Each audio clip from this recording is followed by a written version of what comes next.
Call the meeting to order with the Pledge of Allegiance.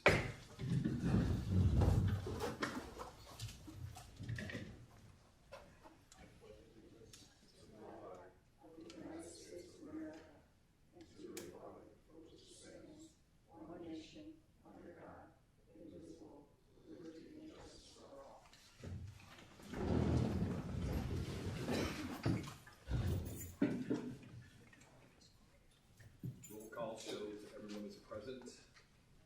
Take a motion on the consent agenda.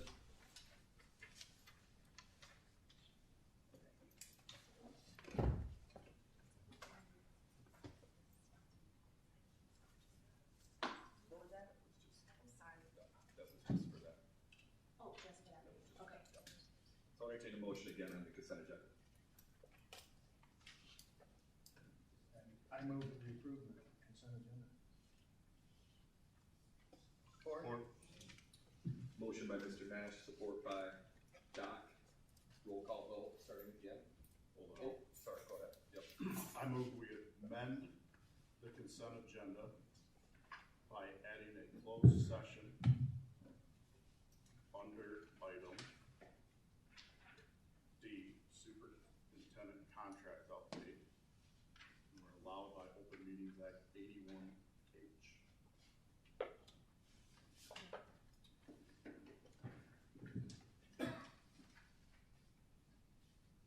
So I have a motion by Mr. Nash and support by Doc, and we would need. You have to have a second for mine, right? Second, I apologize, second on that amendment. Perfect. No, you vote on the Vote on amendment first. Okay, so we'll vote on the first piece. Yes. Yes. Yes. Yes. Yes. Yes. Yes, motion passes. And regarding the amendment, I'll entertain a motion on it. We have a motion, look for a second. Again, Second. motion by support by Mr. Nash. Roll call vote. Yes. Yes. Yes. Yes. Yes. Yes. Yes, motion passes. Item number 3, recognition recognition. I have none at this time. Number 4, reports. Ms. Parsons.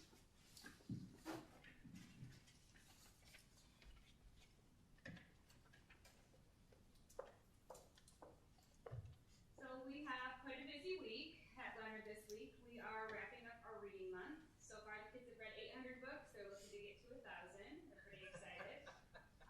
We had author Julie Winslet come, and she read to the kids and showed how she wrote her books. The kids had an opportunity to purchase some of those books. It was just kind of neat. We don't do those types of things as much anymore, and the kids really enjoyed it. We have been doing weekly book giveaways. Our NHS students from the high school, they come every Monday and help deliver books to the classrooms. We've had guest readers in every day in different classrooms. We had FFA students in the Shiawassee Farm Bureau come in, and they read to all of the classrooms about farming, and then they did a project with each of the classrooms. The kids were pretty excited about that. And Friday, we are doing our Reading Month Assembly finale, and then we also do our run-through or kickoff fundraiser in the same assembly. And then Thursday, we have our PBIS assembly, so we have quite a bit going on with our Reading Month this week. We're also wrapping up our after-school reading and math program that ends this week, and then after spring break, we're opening up our science club. So, an update on our kindness project school-wide. Our second graders have completed the flower boxes. They got to build them and kind of put them all together. And so now the first grade will take those boxes and they'll paint them. And then the kindergarten a couple weeks ago went to Simpson's greenhouse and did the planting. So they got to see how to plant, and then they'll go back and get the flowers for the boxes. Any questions? Thank you.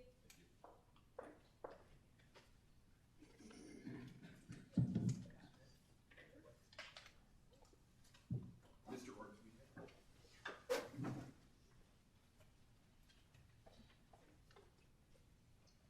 I also have a quick update from Alicia and EE Night.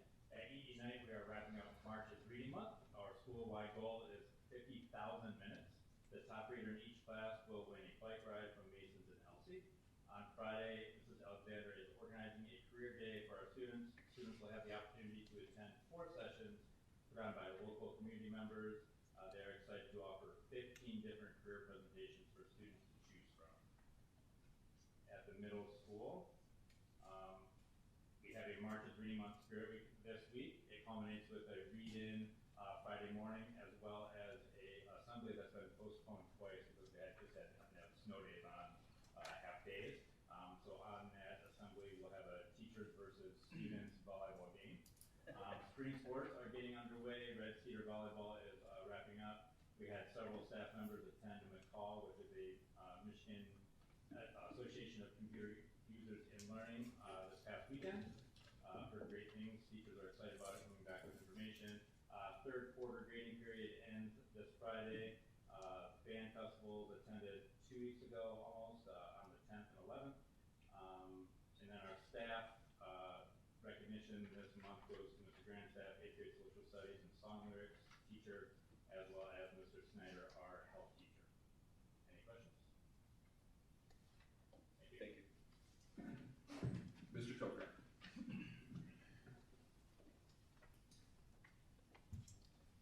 So at the high school, we have a lot going on with our seniors the next 6 weeks. So our secretary does a great job of kind of putting it all on one sheet. She's already sent all this out to all the seniors, so they all have that. I shared that with you guys. So if you have any questions on that, but just a lot of senior moments coming up, recognition nights, awards, got prom coming. And then last day for seniors is May 12th, kind of a tricky year this year, the way Memorial Day fell and the way seniors last day are for RISA, so we kind of mirrored what RISA was doing, and it's in kind of about 5 days sooner than most seniors are used to getting, so these guys are excited about that. When we come back from spring break, we're taking our 10th and 11th grade students to DC. We got about 90 of those students going. We're going to go Wednesday, April 5th through the 7th. We're leaving kind of, it's not really, it doesn't feel like it's Wednesday because we're leaving at like 1 a.m. So, but it is Wednesday, and we're meeting all down in Detroit. Miss Blank has done a great job getting all that around, had a parent meeting last night out here, very well attended, got everything organized, got who was carpooling with who and how we're all getting down there. She called down, got a hotel, if anybody that didn't want to drive through the night, and got a great rate of like $55, and then got a really good rate on a parking ramp for everybody. So she just did a real good job of organizing all that stuff. So hats off to Ms. Mike for that. And then tomorrow we're also going to have about 12 of our athletes are going to head to Unite, and they're going to read to the 10 different classrooms. And so we're excited to help out with that. Mr. Winter took some kids down last week as well to read down at night. And then the final thing kind of going on, I think Mr. Barton shared it with you. I apologize if he didn't, because I don't want to go into depth of explaining it, because you just have to see the video. But the memory project that our program did, I'm not sure if he shared that 6-minute video with you guys. It was the last board meeting, yeah. So anyway, this Kellogg kind of carrying on the tradition of Mrs. Weber, who was here some time ago, and now at Waverly, started this memory project where we send things to a foreign country, and then those people look at those things, and the emotion that our kids felt, and not one dry eye in the student lounge with 60 kids who sent stuff there, and seeing the response that they got from their stuff being celebrated, and the appreciation they got was pretty heartwarming. So if you haven't seen that video, that's worth a quick look. Any questions? Thank you. Mr. Davenport. I had the opportunity again to chaperone our digital media arts class with Mr. Puffpath, and this time we went on a trip at the end of February to MSU. The students are doing a grant-funded documentary for Nova Science Studio in partnership with WKAR. We're one of the 3 school districts that WKAR chose. Mr. Puffpath applied in the summer with the help of the students, and they're capturing interviews with local experts and people about their experiences with environmental science. So they did 3 interviews while we were there with a physics doctorate in charge of MSU's migration to cheaper and cleaner energy sources, a professor in waste management who was like, please don't touch anything in this lab, nothing in this lab is clean. We're all like, okay. And but it was really fascinating what he explained about the water in the state, which will be part of that interview. And then the future of water care and energy capture, and then also a professor of organic farming. They also interviewed some local farmers and some local water plants, and they're putting it all together. The rough cuts due early next week, so they're feeling under the gum, and it's a really cool project, very real use of their digital skills. So we'll keep you updated with their success as they complete that. And I just would say they did a great job of representing Ovid-Elsie, and they got to tour the WKR facilities and MSU's facilities to see different career and degree opportunities related to the skills they're learning. So, and we were also very impressed by the all-you-can-eat experience at the Brody cafeteria. So, but it was a really great trip, and I was really glad to get a chance to be part of that. In the rest of the tech world, we received funding from insurance to move forward on the bus garage repair. So that project has entered the long line of waiting for parts, and like all of our other projects right now, but at least we can move forward on that. And as we're budgeting for next year, we're figuring out the health of our fiber to the bus garage as well. We may need to do some repairs there, but it's old enough that we need to find a vendor with the right equipment to assess it. And just for Doc, it's an optical time domain reflectometer, which I knew you wanted to know. But that's what we're moving forward on that. It's all part of budgeting for next year, which is what we've been working on.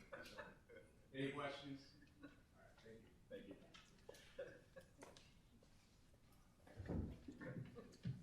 Item number 5, communication from the public. Ms. Nothaway.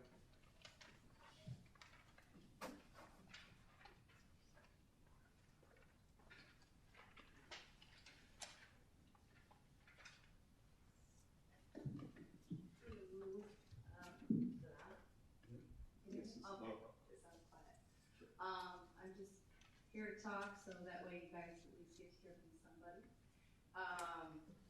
I just want to bring up again, I'm hoping that, we say this every month, maybe one of these months it will be something we talk about, but actually adding another communication from the public at the end of this Other thing was, is I did talk last time on the enforcement of the athletic code. Still would like you guys to look into that. Kids these days, if they're caught vaping twice or even 3 times in the year, which I know is not what we want them to do, but unfortunately we can't keep it out of the schools either. And it is a big problem. I think they're losing almost their whole entire school year, maybe at the freshman year of playing sports. Second one, they've already lost a whole year. So, just trying to kind of look into maybe having something more, programs that they can get into. I'm sure there's lots of resources out there that we can look into to maybe make it where they're not losing the sport, but having some consequences for it some other way. That's it. Thanks. Thank you.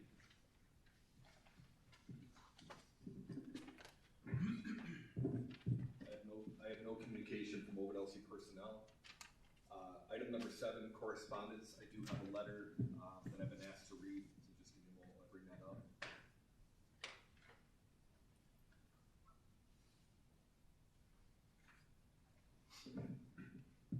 This is from Ms. Joelle Mulder.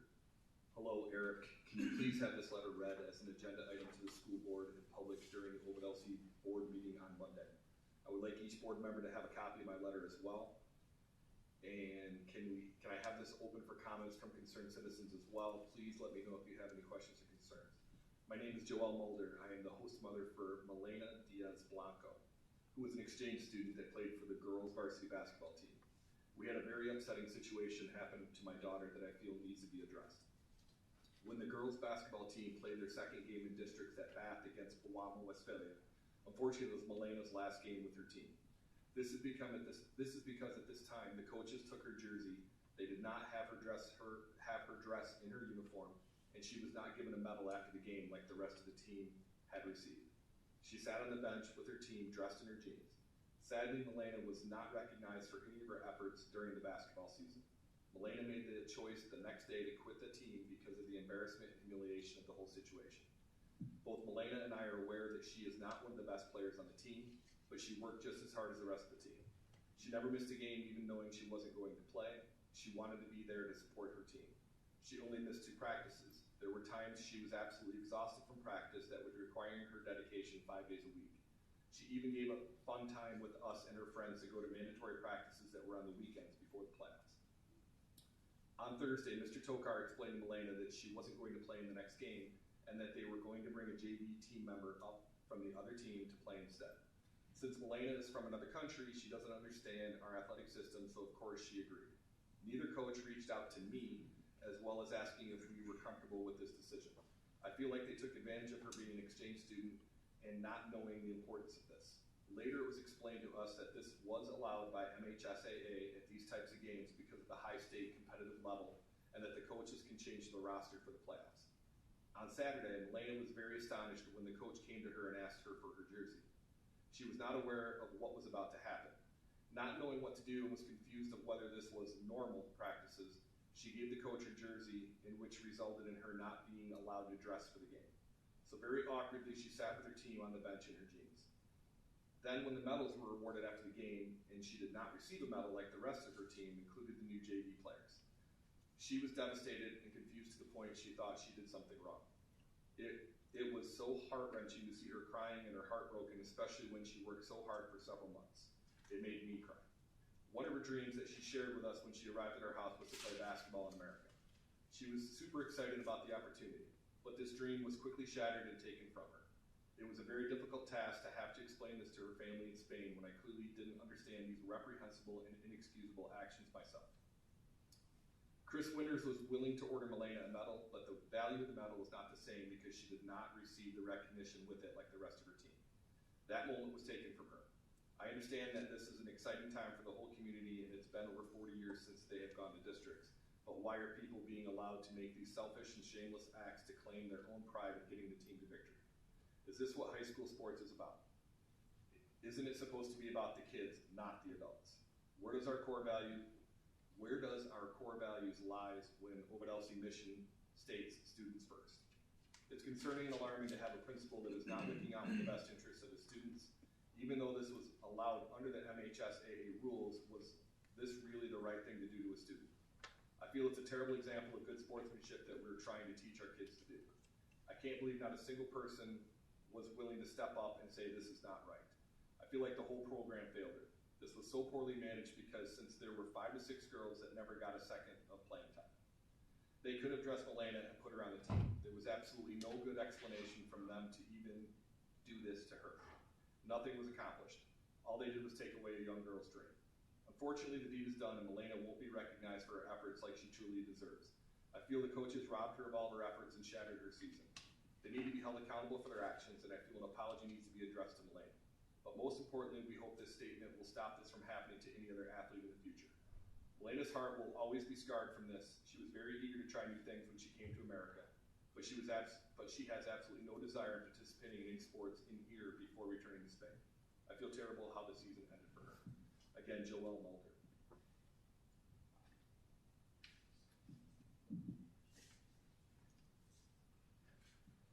Item number 8, old business, I have none at this time. Item number 9, new business. Go ahead. Yeah, I asked Mr. Jones to appoint an ad hoc finance committee. This committee would meet maybe 3 or 4 times a year as we kind of get ready for budgeting and do that stuff. So I reached out to 3 members of the board to make sure that they were interested in doing it. And at this time, I'm asking that we take a I recommend that we appoint these people. At this time, I would like to make a motion to appoint Ms. Mary Thompson, Mr. David Huff, and Mr. Josh Miller as members of the Finance Committee. Motion by myself, support by Ms. Woolley. Let's do a roll call vote on this. Yes. Yes. Yes. Yes. Yes, motion passes. Item B, employee contract. Yes, at Leonard Elementary, we had the need to employ another paraprofessional. Brittany Kassler was working for the school prior in the beginning of the year. She wanted to try out with the position to see if it was something that would fit with her comfort level. Since that time, she's done a wonderful job, and Ms. Parsons is asking that we extend her contract as a paraprofessional effective March 20th, 2023. I move the Board of Education extend a contract with Brittany Kassler, paraprofessional, Leonard Elementary, effective March 20th, 2023. Support. Motion by Mr. Miller, support by Mr. Fisher, or excuse me, Schiffer, excuse me. Roll call vote. Yes. Yes. Yes. Yes. Motion passes. Item C, retirement. Yeah, Connie Kioski has worked for Ovid-Elsie for over 30 years. She's worked in a number of different buildings in a number of different capacities. Most recently, she's been in our alternative high school, and after 30 years, she has informed me that she's ready to do what's next in her life. So having worked with Connie at Leonard and at the alternative high school, it really does sadden me to get this letter from her. But I hope you understand what you have meant to a lot of students in our district and all those years of service. So I'm going to ask that we accept her resignation or retirement with regret. I make a motion that the Board of Education accept with regret the retirement of Connie Kioski as paraprofessional at Alternative High School effective June 30th, 2023. Support. Motion by Ms. Woolley, support by Mr. Miller. Yes. Discussion. I want to say thank you for your time here. 30 years is a really long time, and I appreciate everything that you've done for us.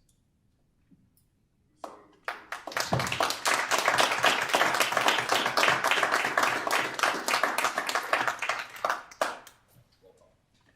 Yes. Yes. Yes. Yes. Yes, motion passes. Good luck, Connie.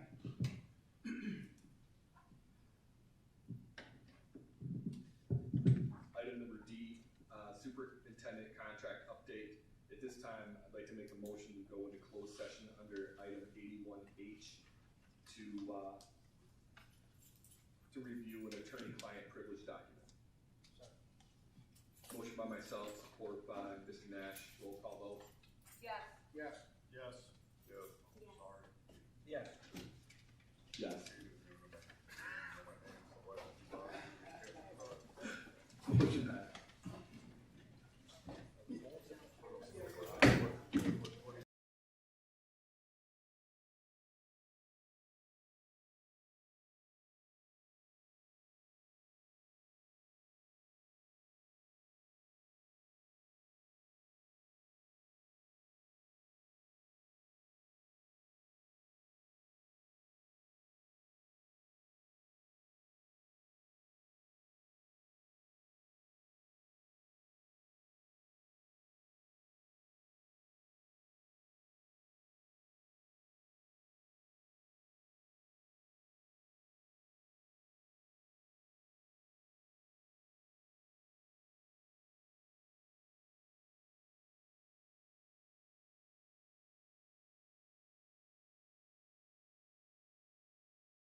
session.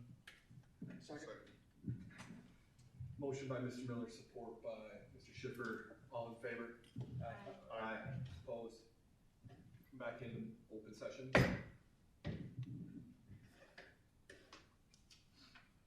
Item 9D, superintendent contract update. I move we extend the contract to Randy Martin for superintendent of Ovid-Elsie's public schools for the next 3 years. Support. Motion by Mr. Miller, support by Ms. Woolley for the contract that was updated, or uploaded as presented. Discussion.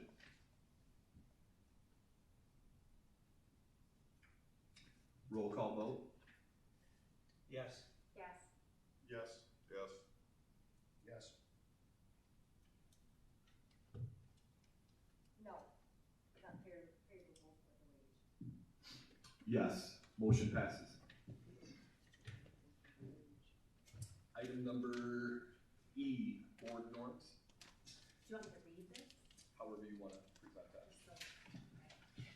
So, one of the trainings that I just took again, they were talking about this no surprises rule. So I tried to type it up the best I could because there wasn't any documentation anywhere from NASB, but they talk about it beginning in the first class, CBA 101, and they've talked about it in every class since. Brooke, is this the attachment that we have? Yes, Thank you. yes, because I didn't want it to be a surprise. So I was typing up what they discussed.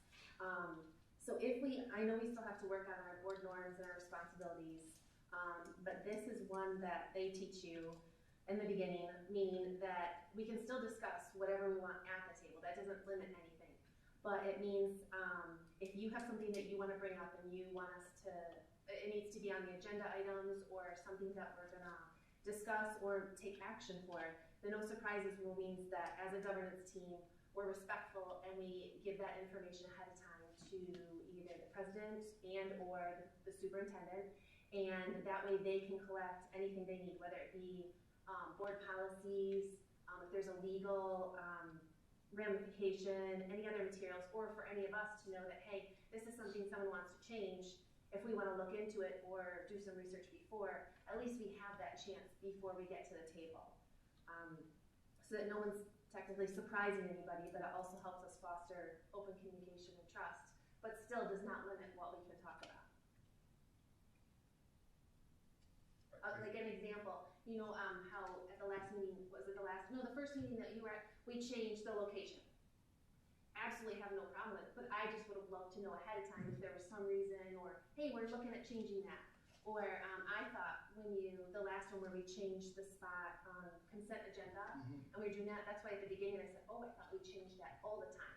But if we're gonna make a change to something, I just like knowing ahead of time so I can look at it, or if there's a board policy, I like reading it ahead of time, rather than right here where I might not even understand what it is. So that's what I mean by like just sharing whatever it is that we want discussed ahead of time. Very good.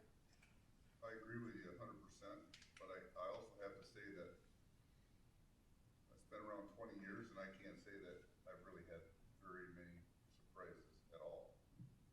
I always feel like the agenda is complete and presented, and the board brief has other topics that may be sidebars, and I just think that they've done a great job of letting us know what's going on. So I have no problem at all with what you're saying. I just think it's always been done. Well, there was a lot of discussions. Sorry, I'm not going over here. Oh, that's fine. There was a lot of discussion. There's a class that you can take that we can, or we can have someone come and work with us on developing the board norms and how whether it's how we relate to each other, how we relate to our community, and then every year the board, whoever they are, who are elected, they sign it, so we're all committing to those things. And this was one of those that, I mean, there's a lot of, I have examples of them from different districts that shared them during that training, that hey, we talk about this and we make sure that this is the basis of how we implement decision making or discussions. And So I think it's great to guarantee that it goes forward. I just like to say we're not trying to catch up that this hasn't happened. If I can add, I guess just for a little explanation though, and I understand your concerns and I appreciate it, but just for an example, the item of business to move the meetings meetings here to the auditorium, that was just a simple amendment to a motion. I don't understand how that would be necessarily. That was the only example I could think of. Okay, of and like, I'm not yeah. ridiculing either, I don't want that to be, and truthfully, the board policy that I brought up last meeting, I mean, any board member could do that at any particular time if they see a concern. I mean, it wasn't like I was trying to do anything to trick somebody, surprise somebody. No, it'd be like But- if I showed up tonight and said, hey guys, I want you to like think about doing Yeah. this, but I hadn't given it to you ahead of time. So Okay. it's not, it's specific to And you. one more little caveat, during our Orientation. pardon? Orientation. Orientation, there you go. And during our orientation, Randy had brought that to us, that that's the direction we go, either bring information to the chair or Randy, and that gets discussed. I mean, Brooke, do you know if we have, because I've never received board norms. We don't. And so like on some of the other districts that had developed them together, like I've never been part of a discussion in my time here where we develop board norms. And there's, like I said, there's a training we can have, we can have someone come in and do it. But that like other districts have it on their actual like board website, that here's our norms that we developed. But it kind of seemed like that made sense after we would have that trainer come in and do our responsibilities. And then, Should we make a committee and discuss this and do a powwow and make a list of board norms? and I'm just saying, the other people who talked about that they had done norms did it as a team, like a whole governance team, not a committee, so it's three of us that thought something is something you do all together. Yeah, work session, board work session, I think. I would like to do a work session and develop it all together. But they do say you should, like, we should do the one that we would have to have our responsibilities and someone's coming to help us. The first we do that, then that's like the next step, if we have someone come. So board norms would be after. Yes. So we want to vote on this before we do our other training first? We can do whatever, I just thought I would bring it I don't because think it's, we need a motion.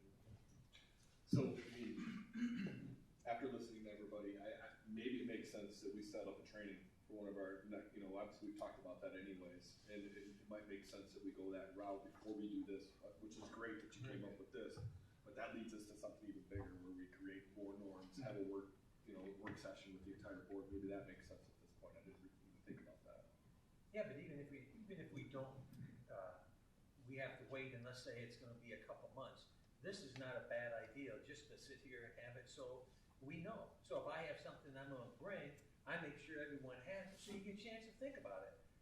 Way all of us get a chance to think about it, as opposed to just one person getting a chance to think about it, and that. So I'm in favor of this. I agree with you, and I think that we should have those other two groups that you were talking about. So. Well, I mean, I'm open to a motion, or we can wait. I guess I have one more question, but what maybe can we, not trying to go in a different direction, but maybe how can we maybe get information a little bit quicker?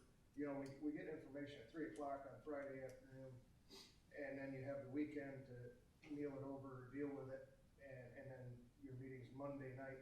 I mean, that doesn't give you a whole lot of time if you're doing a little studying and researching, or maybe communicating or whatever, trying to find information out. I don't know about you, but just respect that. I don't really like talking to somebody on Sunday or calling someone. I just try to be respectful. I don't know everybody else's schedule and time. I mean, is there a way that maybe we could get the information a little quicker? Maybe if we did have a little question, discrepancy, whatever the case may be, we could at least bring it together where we kind of know what's going on. My wheels are turning, and since we are paying in the rearage now on our financial conditions, she would be able to have that done at the end of each month now, correct? I think so, yes. So we could, get the information quick, like a week before our board meeting, and adjust agendas if needed.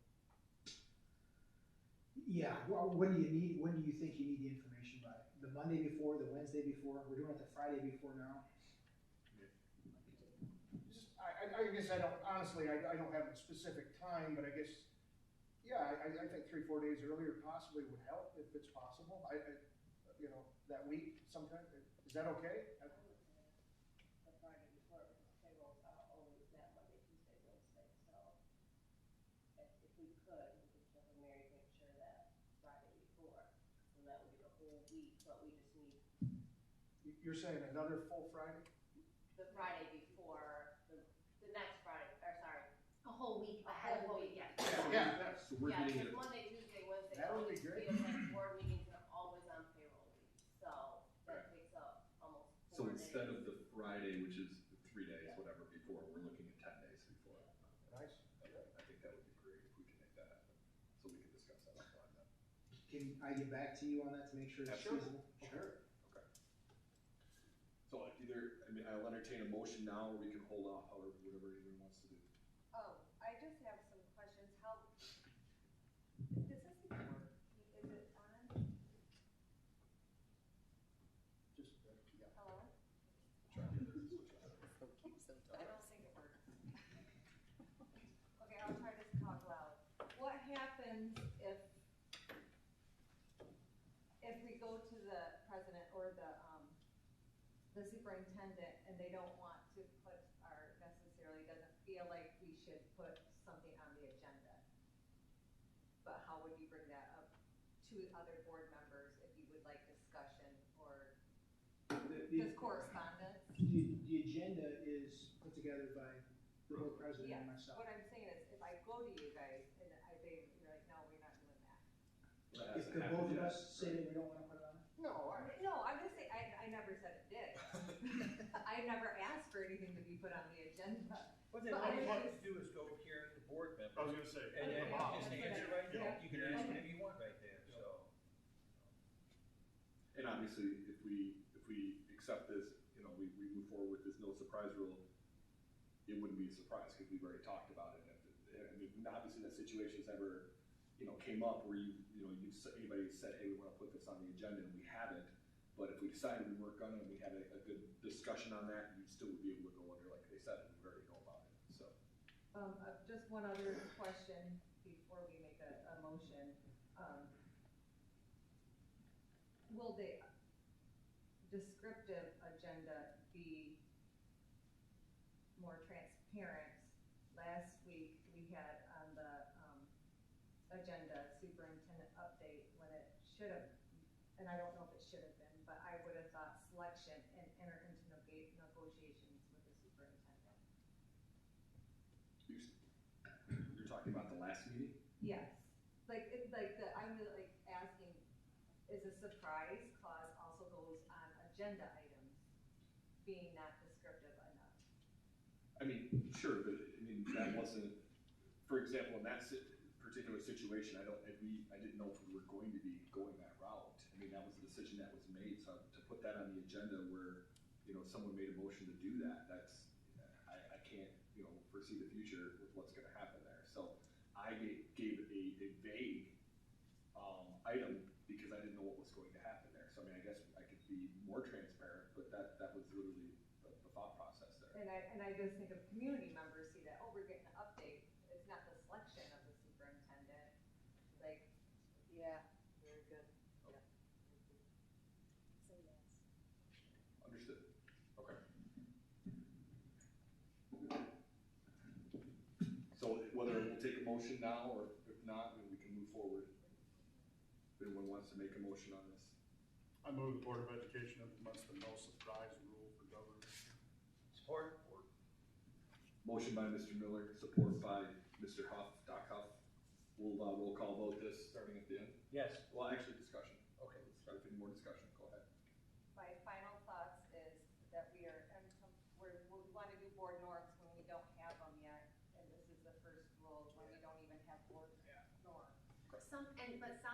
Some boards don't have, like, in this discussion, in this training, because it was about parliamentary procedure, so that's kind of where this led to.